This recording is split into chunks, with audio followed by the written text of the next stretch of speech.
2117년 한국의 인구는 1500만으로 줄어들고 강남을 빼고 전부 소멸하게 될 것이다.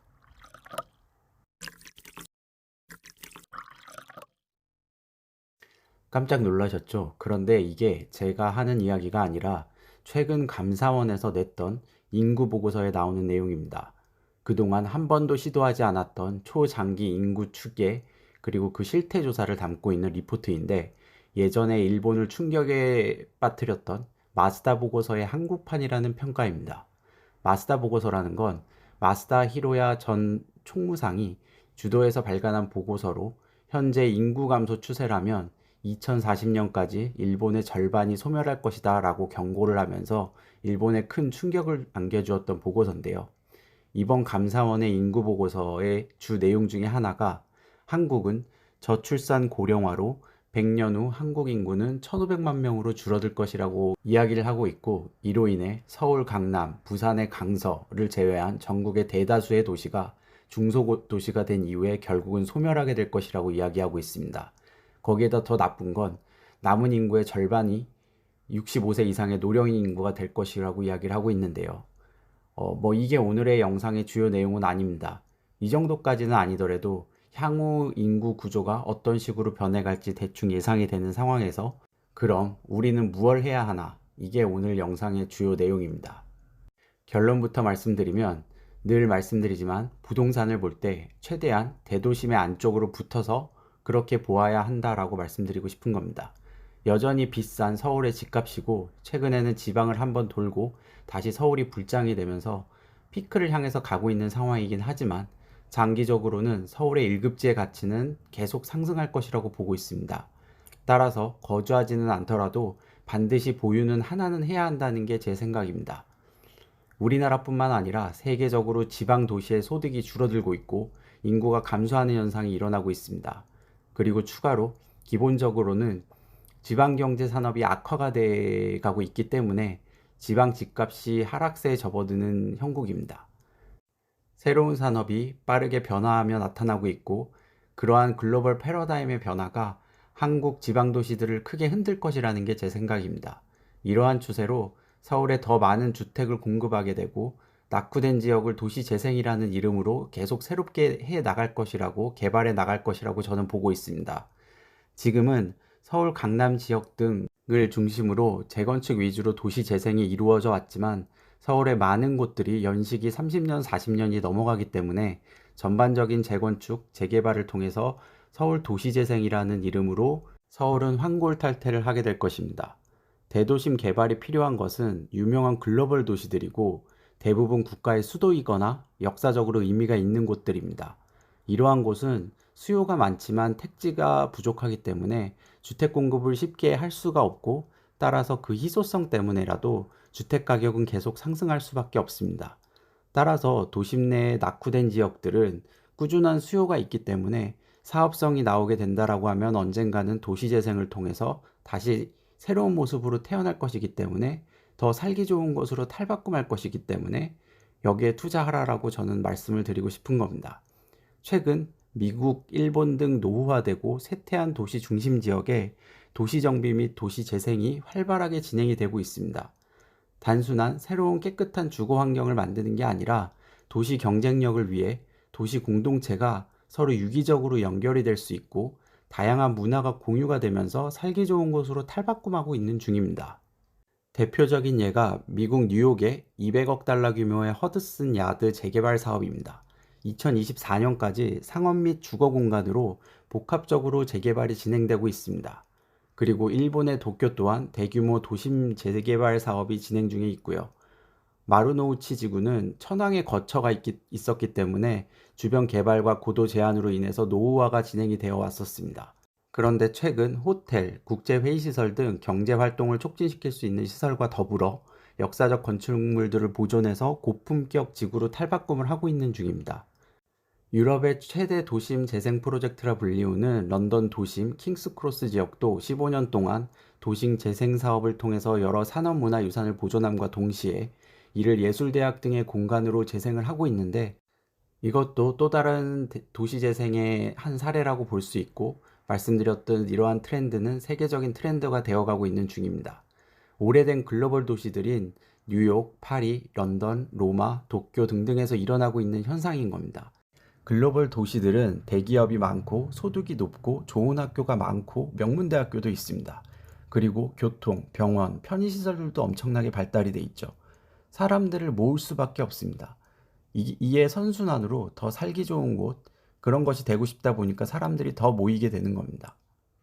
한국에서는 결국 인구, 소득, 경제, 산업이 집중될 곳이 어디겠습니까? 서울입니다. 주택을 보유하는 것이 자산 가치를 상승시키는 건데 결국 유리한 위치를 먼저 점하게 되는 사람이 성공한 투자가가 될 것인데 그럼 여러분들은 어느 곳에 투자를 하시겠습니까? 저는 서울에 투자를 할 겁니다. 거기에 추가로 최근 글로벌 인구 변화 중에 하나인 베이비 부머 세대들이 은퇴를 하고 있고 노령 사회로 진입을 하고 있습니다. 이러한 경우 대형 병원이 굉장히 중요한 요소로 떠오르게 될 것이고요. 그리고 요새 1인 가구, 2인 가구가 굉장히 많이 증가를 하고 있고 싱글족, 욜로족 이런 젊은 층들이 비용과 저출산 등으로 교통시설 그리고 편의시설 이런 거를 가까이에 두고 생활하기를 굉장히 많이 원하고 있습니다. 도심 생활을 선호를 하고 이를 중심으로 새로운 커뮤니티가 활성이 될 걸로 예상이 되고 있는 겁니다. 산업 흐름도 보았을 때 4차 산업혁명과 함께 금융, 바이오, IT, 인터넷, 첨단기술, 엔터테인먼트 등이 떠오르고 있고 전통적인 제조산업은 쇠퇴기로 들어가고 있습니다. 인건비가 저렴한 개발도상국으로 이동을 하고 있는 중인 거죠. 그러면 대기업 본사와 연구소들이 모여 있고 금융 시스템과 IT 인프라가 모여 있는 그곳에 투자를 해야 하는 겁니다. 바로 서울인 거죠. 제조업의 재료가 되는 자원보다 아이디어, 특허, 기술 이런 게 더 중요하게 생각되어지는 혁신산업은 저렴한 인건비보다 뭉침의 힘이 굉장히 중요합니다. 그래서 저렴한 인건비가 필요한 것들은 개발도상국으로 옮겨지게 되고 결국 뭉침의 힘으로 인한 혁신이 필요한 부분들 그런 것들은 한국에 남게 되는데 이러한 뭉침의 힘이 작용을 해서 풍부한 인재들을 뭉치게 할 수 있는 곳 그래서 지식의 전파가 용이하게 이루어질 수 있는 곳 그리고 흐름을 원활하게 해줄 인프라가 갖추어져 있는 곳 그런 곳에서 혁신산업은 발달을 합니다. 우선 인재가 모이는 곳이 핵심이 된다는 얘기인 겁니다. 인재가 모이려면 사는 곳이 매력적이어야 합니다. 여러 편의시설의 이용에 불편함이 없고 맛있는 식당도 많고 즐길 거리도 많아야 합니다. 그래서 예술 등도 편하게 즐길 수 있고 아이 키우기 좋은 그러한 도시들로 인재들이 모이게 되는 겁니다. 이렇게 인재들이 모이다 보면 또 좋은 배우자를 찾는 매력적인 사람들을 또 끌어들이게 됩니다. 선순환인 거죠. 이러한 인재들이 뭉쳐서 이런저런 이야기를 여러 커뮤니티 채널을 통해서 하다 보면 좋은 아이디어와 혁신이 나오게 되는 겁니다. 세계의 많은 도시들처럼 특정 산업이 발전을 하면서 인구와 소득이 증가해왔던 상황에서 주택 가격이 유지되어 왔던 많은 지방 도시들이 그 산업이 쇠퇴하면서 지역 소득이 줄어들고 그러다 보니 인구가 감소하고 그러다 보니 주택 가격이 하락을 하는 현상을 겪어왔었습니다. 여기에 또 추가로 지금까지 이야기했던 배경들 이거를 바탕으로 서울 지역의 집값이 계속 오를 것이라고 믿는 사람들이 많아지면 많아질수록 거래가 정체되는 구간에서 간헐적으로 계속 상승하면서 끌어올리는 효과가 생길 것이고 거래가 되는 것을 보면서 사람들은 더 조급해질 것이고 결국 이로 인한 플라시보 효과로 집값의 상승을 견인하는 또 하나의 요인이 될 것입니다. 일본은 1990년 초반부터 시작된 잃어버린 20년을 통해서 부동산 버블이 크게 꺼지면서 오랜 부동산 침체기를 겪어왔었습니다. 이러한 부동산 폭락은 정부의 고금리 정책 그리고 그 전에 급등으로 인한 여러 가지 규제, 대출 제한 그러한 것들이 원인이었습니다. 하지만 여기서 주목해야 할 것은 지금은 일본의 도쿄는 아베노믹스를 발판으로 해서 예전의 집값을 다 회복을 했고 계속 상승하는 흐름을 보여주고 있습니다. 반면 지방들은 빈집 쇼크라고 불리면서 여전히 바닥을 헤매고 있는데도 말이죠. 만약 한국의 서울도 유동성 회수, 금리 인상, 테이퍼링 이런 걸로 한국 부동산 전반적인 폭락 시기가 오더라도 다시 회복을 할 수 있을 것이라고 저는 보고 있고 그러한 좋은 예로 일본 예를 들 수 있는 겁니다. 한국 서울 부동산은 장기적으로 볼 때 가장 안전한 실물 자산이 될 수 있고 꾸준한 수요로 안정적인 임대 수익 또한 가능한 자산입니다.